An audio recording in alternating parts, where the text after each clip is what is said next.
Okay, good evening, everybody. We got here. I had a little bit of a technical difficulty at the beginning, but we got here. So, here we go. We are on to Article 11 and 12 tonight of Forbidden Religion. And this one starts right off with something unusual, something maybe a lot of people haven't even ever heard of. The Pyramids of Scotland. An onion ground plan discovered in Fair Caledonia. Onion? Where did I get onion out of that? Because my eyeballs are not calibrated tonight. An Orion ground plan discovered in Fair Caledonia. That's what I get for eating spaghetti right before I go to work. It makes me see cross-eyed, I guess. All right, so by Jeff Nisbet. Egyptian tycoon Mohammed Al Fayyad, owner of the Harrods and father of Dodi Fayyad, Princess Diana's companion in their fatal 1997 car crash, had listed his 10 favorite books on the Manchester Guardian's website. One of them is the Scoticronicon, a history book for Scots, described simply as Scotland's debt to Egypt revealed at last. What does Al Fayyad mean? Completed in the 15th century by Walter Bower, abbot of Incholm, the Scoticronicon begins with the legend of Scotta and Gaithalos. The legend claims that Scotta was daughter of the pharaoh who pursued the children of Israel out of Egypt on their exodus to the Promised Land. Gaithalos, an exiled prince of Greece, was Scotta's husband. Shortly after the Israelites leave, the couple are forced to lead an exodus of their own out of Egypt, going first to Spain, then Ireland, and finally to Scotland, which was named after Scotta. Their bloodline flowed down the centuries through the high kings of Ireland and Scotland, but Gaithalos's pedigree was more ancient still, stretching back many more generations to the patriarch Noah of the Hebrew Scriptures, eldest survival of the biblical flood. Excuse me. Although historians argue that royal families found it politically useful to invent fanciful lineages of great antiquity, could it be that the legend is more fact than fancy? On March 20th, 2000, I received the following comment from an eminent UK archaeologist regarding my report about an intriguing Scottish ley line configuration I'd discovered. Quote, I do understand your quest for knowledge, she said, but please beware of the whole ley line question. It is so easy to draw lines and make assumptions from prehistory onwards, but that way madness lies. End quote. hmm. For those unfamiliar with the term, a ley line is the curiously exact alignment of ancient archaeological sites conjoined over many miles. Academics dismiss them as mere coincidence, and those who discover them cannot explain the why of them. Crossing mountains and large bodies of water as they do, ley lines never seem to follow the easy trod path, only the straight one. So of what use were they? I was studying the Knights Templar at the time, and my discovery was as follows.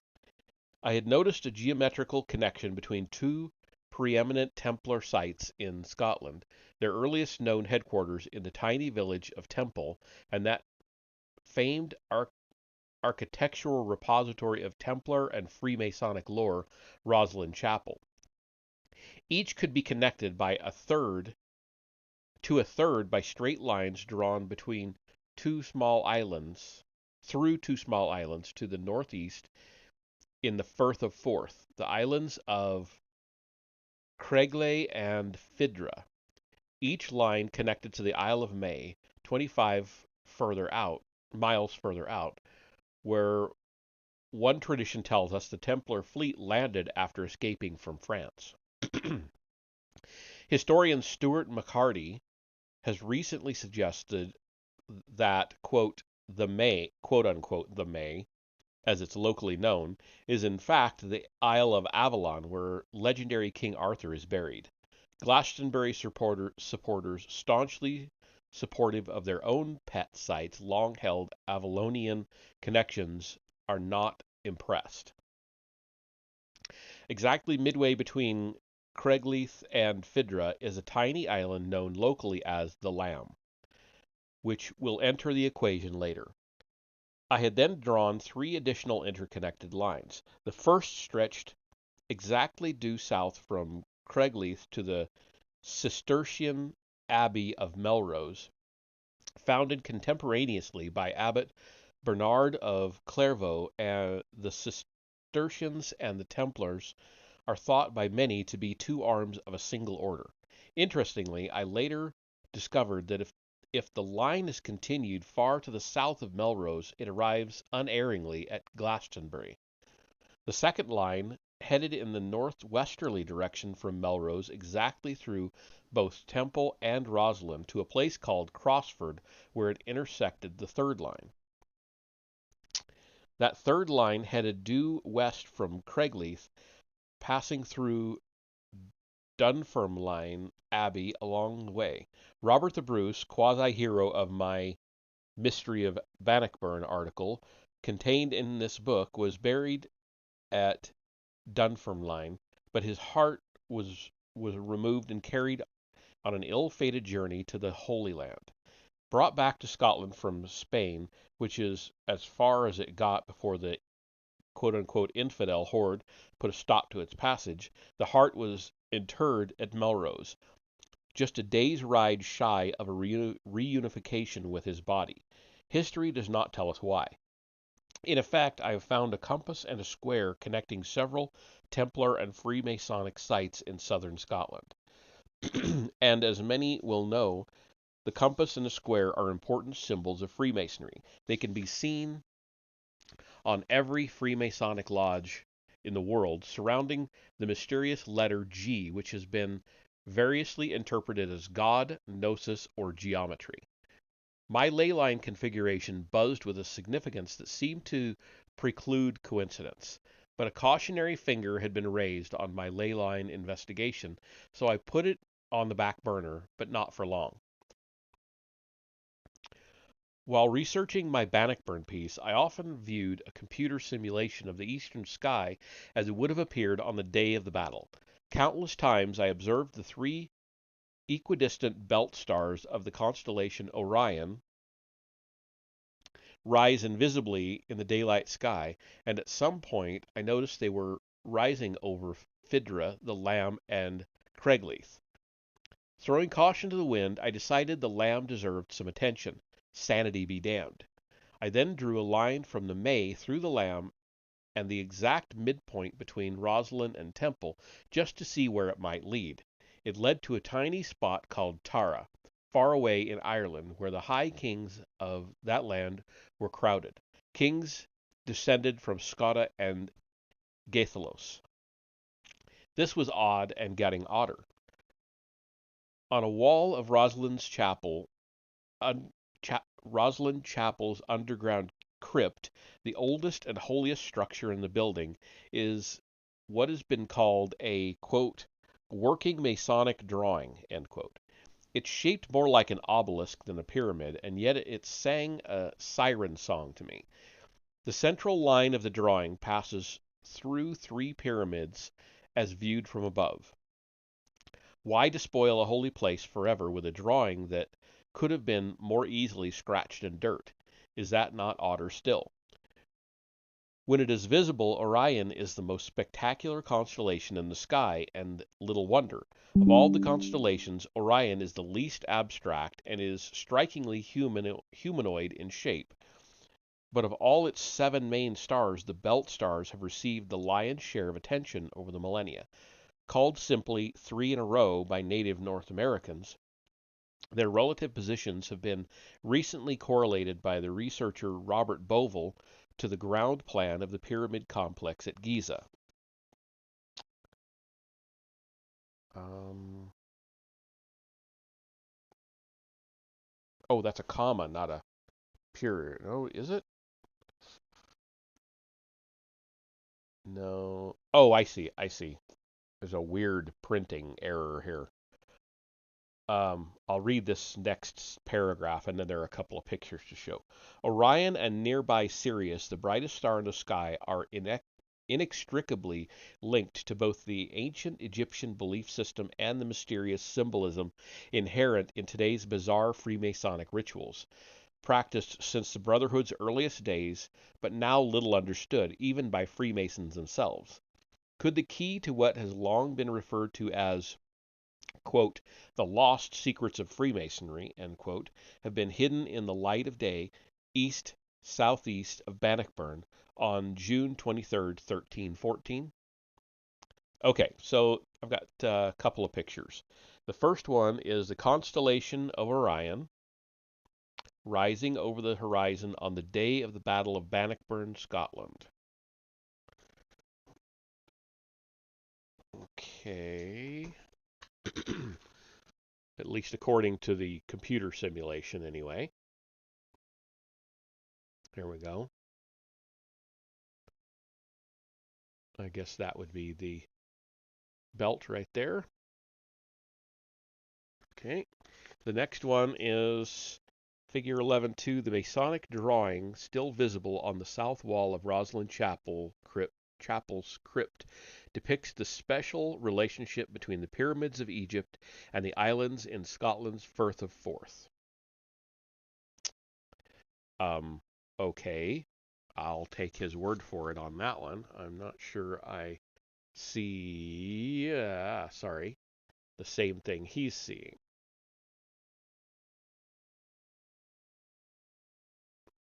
But that's the drawing, apparently. And then the third one is photo composite also illustrates the special relationship between the pyramids of Egypt and the islands in Scotland's Firth of Forth. So, okay.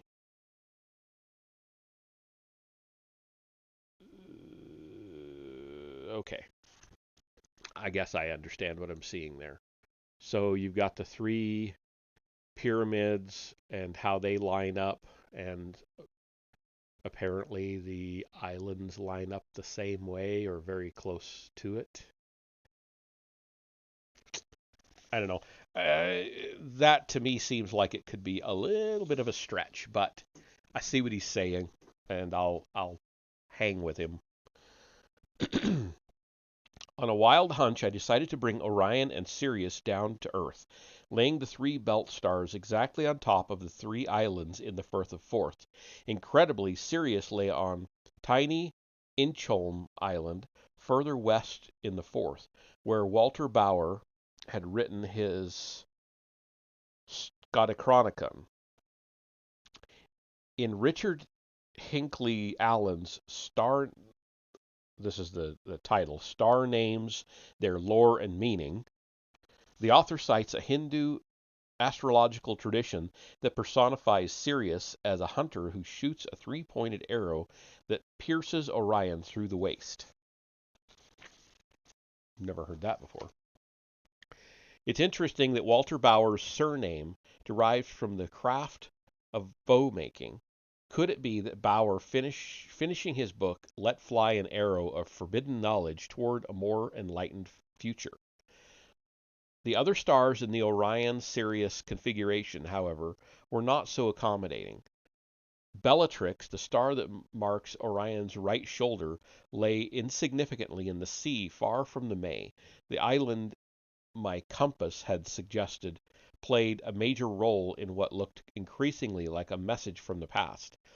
On another wild hunch, I enlarged the stellar group, pivoting it on Craigleith until Bellatrix lay on the May.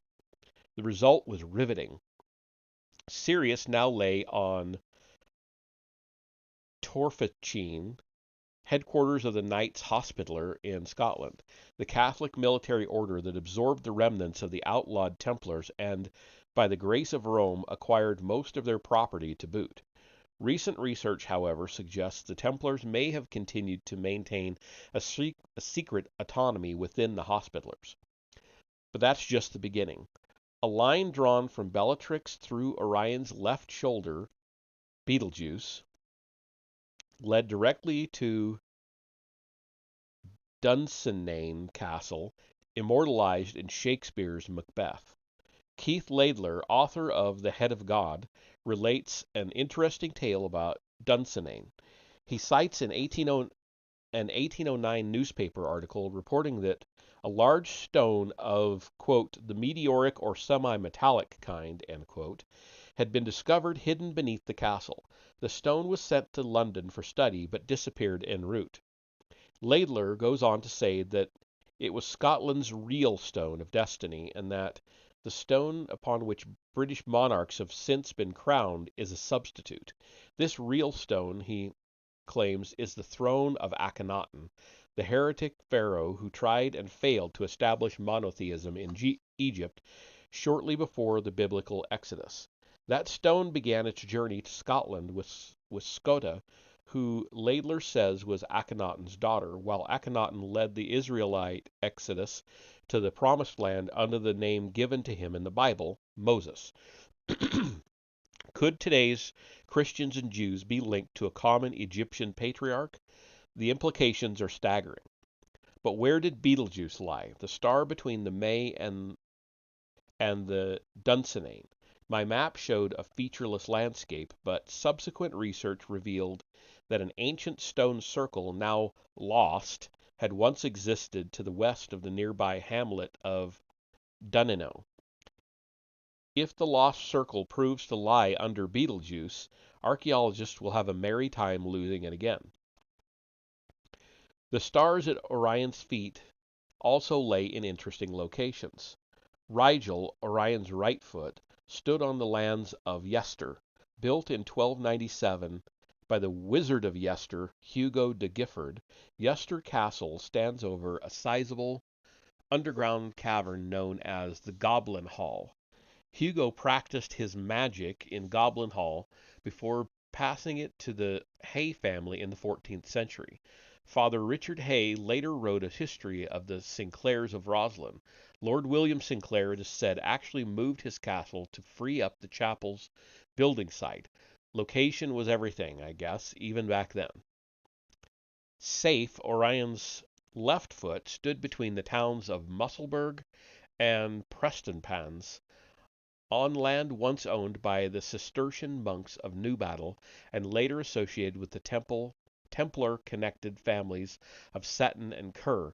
Besides hosting one of Scotland's first Masonic lodges, the area hosted the first meeting of the North Berwick witches, accused in 1590 of plotting to murder Scotland's first officially Masonic king by the abominable crime of witchcraft.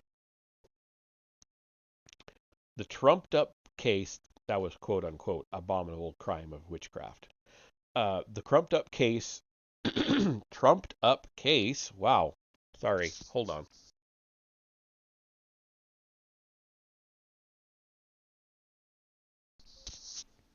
The trumped-up case helped kick off over 100 years of witch persecution in Scotland, something barely covered in mainstream histories.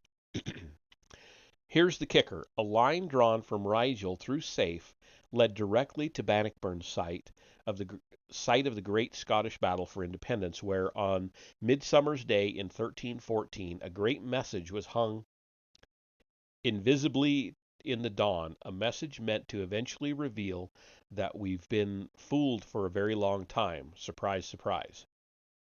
Last April, I drove out of Edinburgh to take photographs of the three Belt Star Islands and was struck by the shape of North Berwick Law, the peak that stands just to the south of Craigleith. It looked remarkably like a pyramid, so I made some calculations. According to Hancock and Bovell's message of the Phoenix, the bottom of the square pit in the center of the Great Pyramid's subterranean chamber lies 610 feet below the pyramid's summit platform. North Berwick Law stands at 613 feet. Care to split some very fine hairs, anyone? Okay, there's a picture, but I'm going to read this paragraph and then come back to it. From the top of the North Berwick Law, the islands of Craigley, the Lamb, and Fidra lie stretched along the coast like pearls on a string. The questions cannot be avoided. How could they possibly be positioned each to the other like the Giza pyramids? How could they lie below the rising of Orion's belt in the Bannockburn dawn? How could North Berwick Law be pyramidal? How could natural geological features be so conveniently where they are in the first place without divine intervention? And why in that small corner of the world? Do the voices of myth and history join to sing a siren song to people like me? Okay, so I'm going to show this last picture and then we'll finish out this article. It's just the rest of that next page. So this says an old map of the Firth of Forth in Scotland with North Berwick Law prominently displayed as N Law. Okay, so, sorry. Come on. There we go. Let me back up a little bit there. So where is he saying? I see North Berwick written out. I don't know where he says N Law. I'm not seeing it. Maybe it's just my eyes.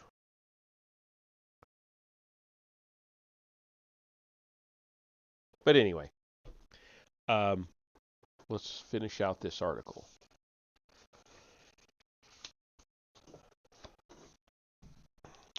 Perhaps I can suggest answers to some of those questions and raise some new ones.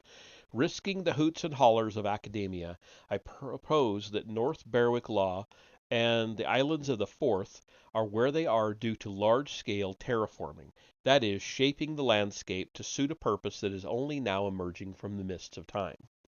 On a mid-17th century map of the area, supposedly based on the original but now mysteriously lost drawings of late 16th century mapmaker Timothy Pont, the three Belt Star Islands are shown, but there are curiosities about their presentation.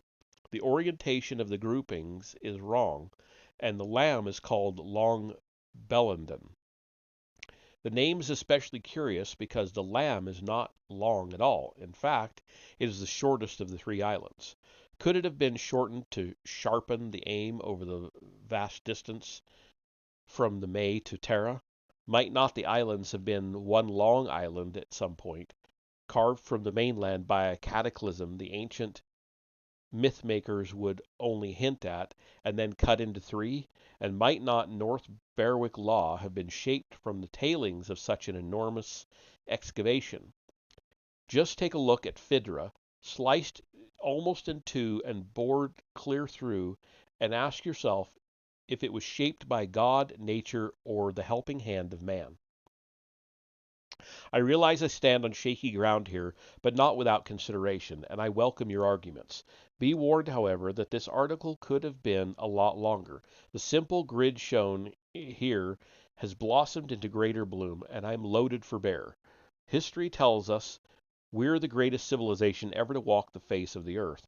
Wars have been fought since time immemorial over matters of faith, each side believing that God is on its side. But what if the things that make us swing our swagger sticks are wrong? Who'll forgive us for the damage we've done? Fool unto fool, believing in lies. Orion was brought down to earth in Scotland and then later nailed in place by tales of a legendary stone, a holy chalice, a magical sword, a battle the world would not soon forget, and a once and future king named Arthur. Much care was taken through events of much danger and tumult to make us think. Perhaps more than ever, the time to do so is now. I would say he definitely stands on some shaky ground on this theory, but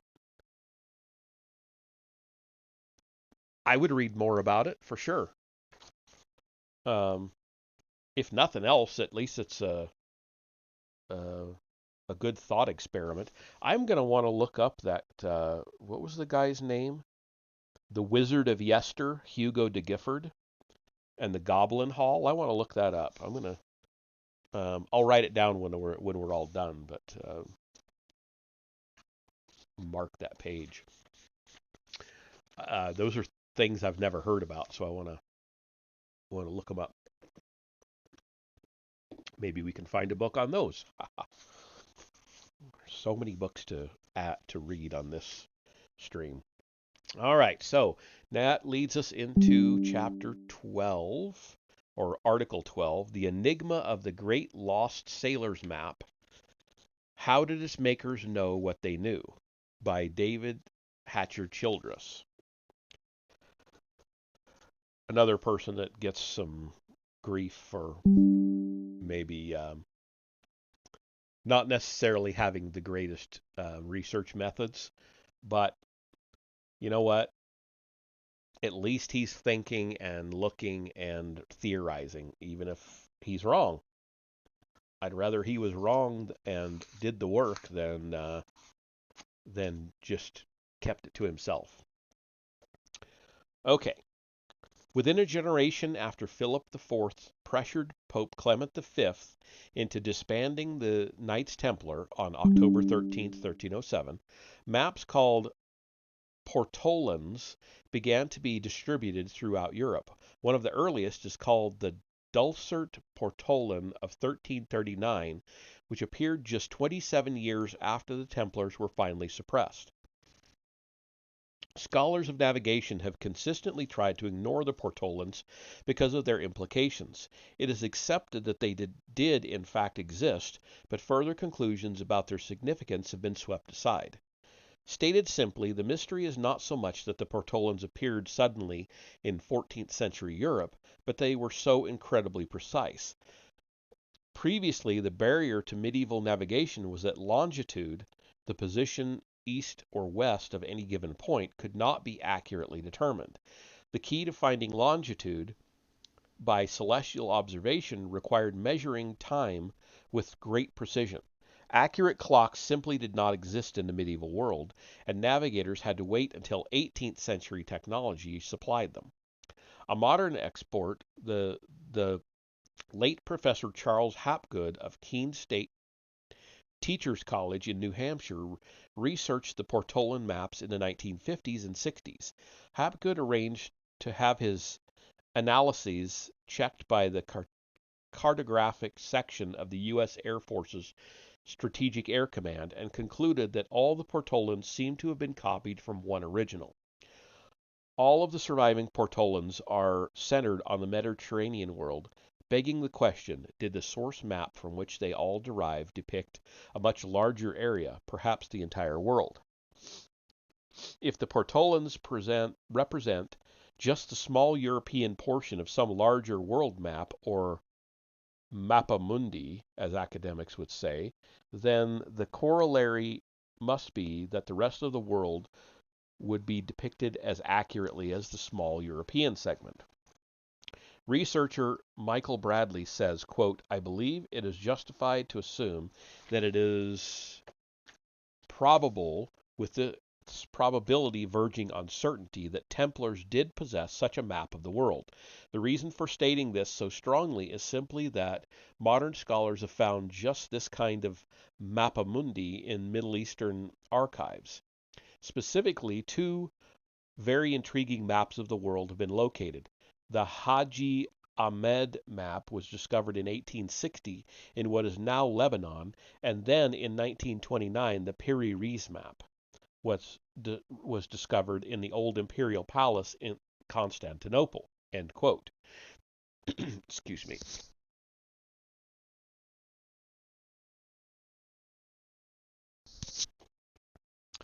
But supposing that a map maker of the 15th or 16th century possessed a very ancient but accurate map that he could copy, he would still be inclined to quote unquote improve on it based on the best contemporary knowledge available to him.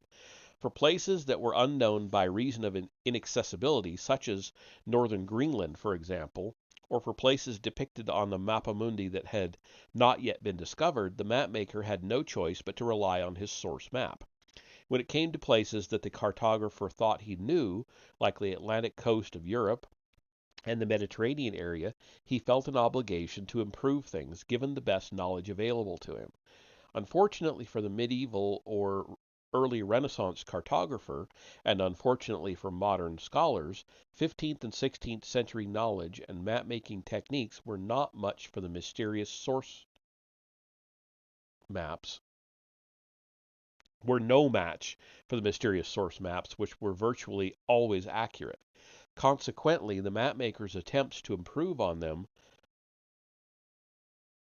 with then current knowledge resulted in distortions that now stick out like the sore thumb of ignorance. The Haji Ahmed map. The Haji Ahmed map was drawn by an Arab geographer from Damascus who is only obscurely known to history. It is dated 1559 and shows the entire world in a somewhat fanciful projection that is more art than science, which was typical of Arab chart work of the time. A careful look will show that Haji Ahmed improved the Mediterranean according to Ptolemy, and thus distorted it. He also drew Africa according to the best Portuguese information that he could get, distorting it as well in a manner typical of the time. But when we look at North America and South America, we see an almost modern shape that could compare well with Mercator's map of South America, drawn 10 years later from contemporary explorers' information. Thankfully, Haji Ahmed apparently had no access to contemporary maps and charts of the Americas, and so was stuck with simply copying some mysterious mappamundi in his possession. This unknown source map of Haji Ahmed was more accurate than the best information available in 1559, and yet the map looks very modern. It shows Baja California, which had not been mapped at that time. It shows the northwest coast of North America, including Alaska, which had not been discovered then. It shows the Hawaiian Islands in the Pacific, which were not discovered until 200 years later. It shows a sprinkling of islands in the Pacific, a sort of vague and suggestive rendition of the Polynesian Islands, but they had not been discovered yet. It shows Antarctica clearly and even a suggestion of the Palmer Peninsula, which had not been discovered then either. The Far East, insofar as it can be made out in the curious split apple projection used in the map, is distorted but reasonably accurate. But the strange and unnerving thing is the region of Alaska and Asia. The curve of the Aleutian Islands is depicted accurately, but there is no Bering Strait, and the whole area is land. This part of the map depicts how the world of that region actually was but 10,000 years ago. The Bering Land Bridge between Asia and North America is shown correctly. This fact almost defies belief. Or is it just coincidence? Perhaps a mediocre mapmaker, not knowing how Asia and North America actually terminated, decided to make things easy and simply joined them. Hapgood and Bradley both believed that all the Portolans share a peculiarity. The general accuracy is there, but the sea level seems too low. On the celebrated Ibn Ben-Zara chart, most of the islands of the Aegean are shown larger than they are today, while there are some extra islands that do not currently exist, but which would exist if the sea level dropped 200 to 300 feet. These islands did exist 10,000 years ago, near the end of the Ice Age, when the sea level was exactly 200 to 300 feet lower than it is today. Since these sea level problems are common to all the Portolans and to the existing Mappa Mundi from which the Portolans seem to have been excerpted, are we to believe that the Earth was accurately mapped 10,000 years ago and that a few copies survived to the medieval period? That takes us to the Piri-Reis map, which we have a very small picture of. I don't know. I know I have the Piri-Reis map. If you haven't seen it, you should. I don't know if I can bring it up easily, though. Let me do a quick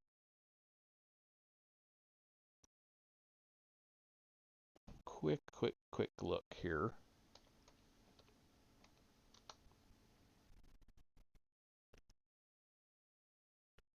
There we go. I have the picture. Will that come up?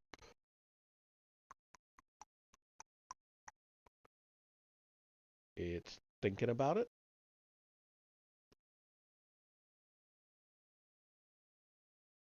Come on. It's just a JPEG. What's the deal? All right. I'm going to start reading here and let it decide what it's going to do. There, it finally came up. All right.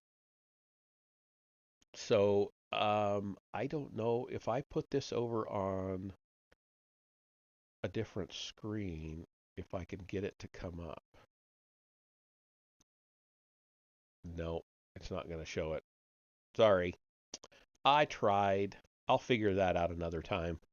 It's I need to make some more screens that allow me to do stuff like that. Anyway, the Piri-Reis map, found in 1929 at the Topkapi Museum in Istanbul, presents an even greater puzzle. It was drawn in 1519, the year that Magellan's expedition set out to circumnavigate the world, but this expedition did not return to Europe until 1521, and so the Piri-Reis map could not have relied on the voyage. According to marginal notes presumably made by Piri-Reis himself, his map was based on the map of Columbus and on other maps dating from the time of Alexander the Great.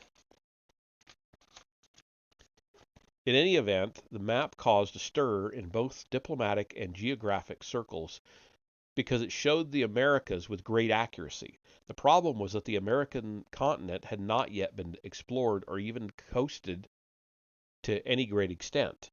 In 1519, Europeans were just then feeling their way out of the Caribbean. Cortez landed in Mexico the same year. Pizarro had not yet met the Inca of South America. What then could be the source of this map? American Secretary of State Henry Stimson began a flurry of correspondence with Turkish authorities that lasted through much of the 1930s, urgently requesting the Turks to carefully search their old archives to see whether any similar maps might come to light. The Turks complied, or said they did, but nothing like the maps of Haji Ahmed and Piri-Reis turned up.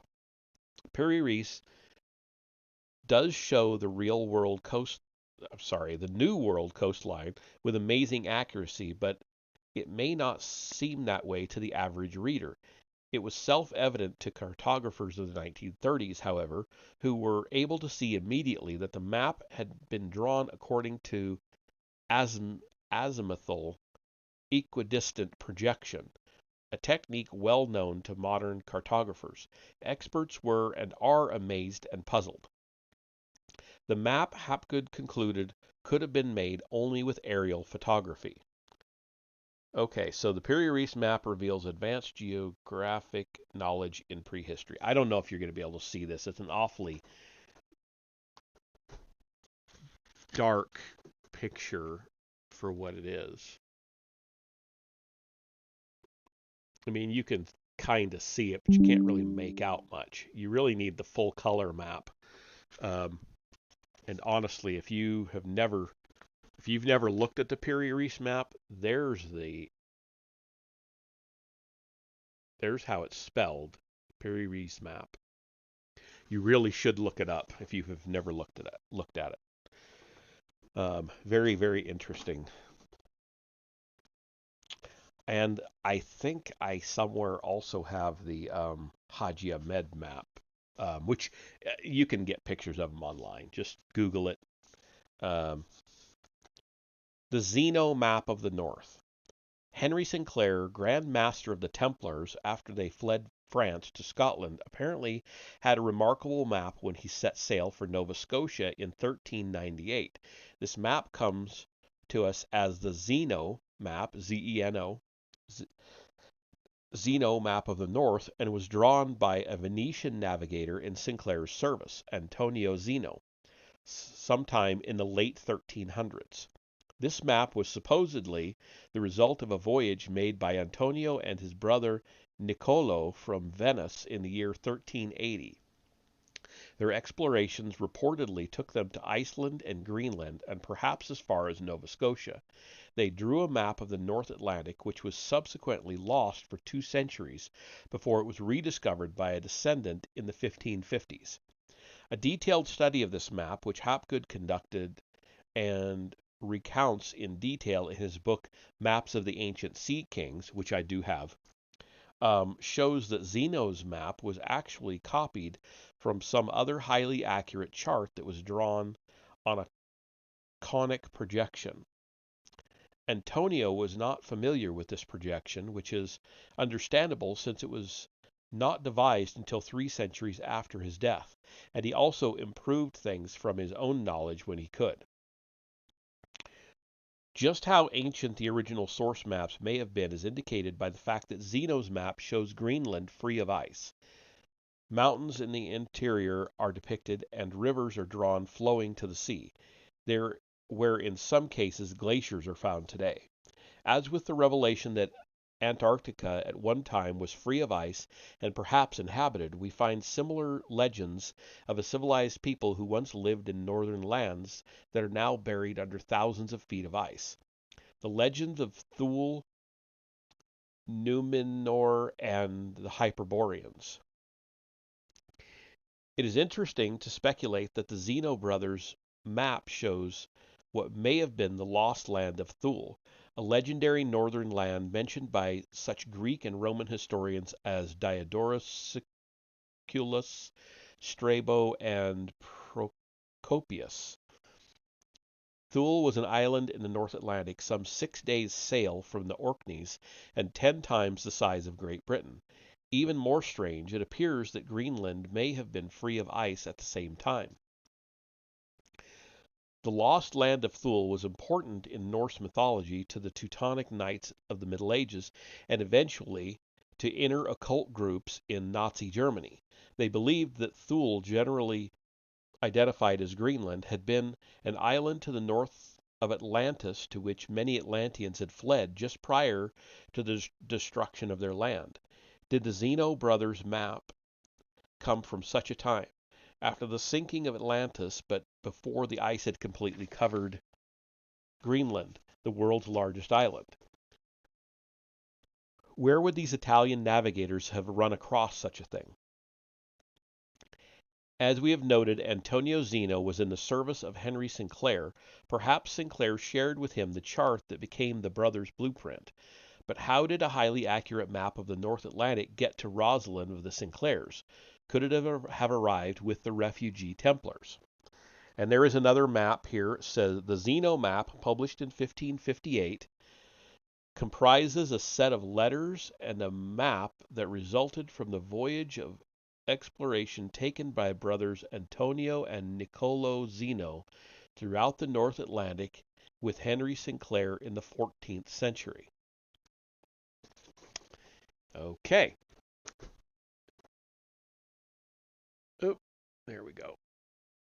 And we'll try to get in closer. So yeah, I guess that big island there in the center is Greenland.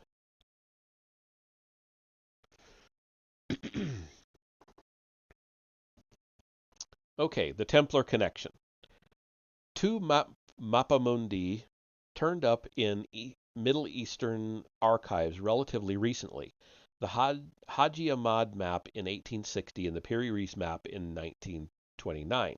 There must have been many more such maps in those same Middle Eastern archives about 900 years ago when the Templars captured and sacked many Saracen towns and cities. It is a virtual certainty that at least some similar maps were discovered by the founder of the Templar dynasty, Godfrey de Bouillon. Um, the value of these ancient charts would have been appreciated at once by the Templars. Had the kingdom of Jerusalem survived, its wealth and future prosperity would obviously have depended upon trade and commerce, not upon agriculture. Palestine in the 12th century was much as it is today. Anything that could give the de Bouillons an edge in trade would have been a treasure, and the Templars would have been given the task of guarding it. But then the de Bouillons lost Jerusalem. They fell back on Provence, only to be massacred during the 13th century Albigensian crusade. Some few representatives of this supposed holy bloodline allegedly survived, but then the Templars themselves were crushed and dispersed. If there was land across the Atlantic, as both the Haji Ahmed and Piri Reis maps show, then a true secure haven from the Inquisition potentially existed. It was the Templars' job to find that haven if at all possible, and so they fled to Scotland and Portugal with their precious maps. Probes were immediately launched out into the Atlantic. The mysterious chart of Magellan. It is absolutely certain, too, that the royalty of Portugal, who were all members of the Knights of Christ, which the Templars had become, had maps that showed discoveries in advance. Pigafetta, a navigator attached to the 1519 Magellan expedition, had this to say about a mysterious map in the possession of Magellan, copied from a map held by the King of Portugal. Quote, the sentiments of every person in the fleet were that the Strait of Magellan had no issue in the west, and nothing but the confidence they had in the superior knowledge of the commander could have induced them to prosecute the research. But this great man, as skilful as he was courteous, knew that he was to seek for a passage through an obscure strait.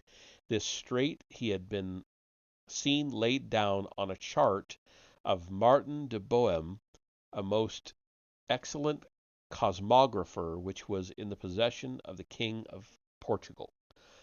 I don't know why that was so rough to read. End quote, by the way. Where did this chart come from? No one knows for sure. There is no proof, but it seems at least probable that this chart came into Portugal with refugee Templars, just as it seems equally probable that Henry Sinclair's map of the north came to the Roslin refuge from dispersed Templars. The coincidences are highly suggestive, even if they do not constitute absolute proof. Columbus had a map of some sort as well. It was possibly a copy from the same maps from which the Piri Reis map was formulated, or perhaps a map similar to that of the Haji Ahmed. Both of these show the New World, and neither confuses the Americas with Asia. Oh, that's it. That was the end of the article. He just left off. And that actually gets us through the second section. So now we are on to part 3 of the book, the pivotal role of the Scotland Sinclairs. Boy, they sure are on this Sinclairs thing. I thought this was supposed to be forbidden religion. I don't know where we're going with this, because, these are all separate articles. I mean, they're interlinked, but they're separate. So we're into a whole bunch more stuff. It looks like Knights Templars, more Knights Templars, Roslin Chapel. I mean, I like reading about the Templars, so I don't mind, but this is supposed to be about forbidden religion. More Rosslyn Chapel. A crack in the Da Vinci Code. Is Dan Brown's Rosslyn Chapel where he says it is? Um, Real secret society behind the Da Vinci Code. So we're going to be reading about Priory of Sion there, I guess. Then we're into part 4, the power and reach of high-ranking Freemasons. Okay. Yeah, I don't know how this is supposed to be forbidden religion, to be honest. I mean, okay, I think we're skirting the edges of religion. Shakespeare, Francis Bacon, that should be interesting. Visionaries and alchemists. Okay, Nostradamus. All right, now we're getting into some stuff. We've got a ways to go before we get there. Giordano Bruno, why he was burned at the stake, Joan of Arc. Okay. It's going to get back around to it once we get through all this Templar stuff, which, again, I like reading about the Templars, so that doesn't bother me. But suppressed heresies of the West. Unless they're assuming that, or they're taking the stance that the Piri Reis map and the, what's the other one called? Haji Ahmed maps are suppressed heresies. I don't know. Or even believing that they're real is a suppressed heresy. I don't know. But hey, Nambro, how's it going? I was just going to finish up this reading and get on to playing some Oblivion. I got back to it now that I'm done with Hogwarts Legacy. So, yeah, bunch of stuff about maps and the Knights Templars. So we'll see where it goes. I mean, I read a bunch of these titles. They look interesting. Getting into Shakespeare and Francis Bacon, and yeah, it's going to be an interesting book, even if it doesn't really cover a whole lot of forbidden religion. So, all right, I'm going to end this session so I can go pour my adult beverage and get ready to play some Oblivion. I will see you all back here in a few minutes.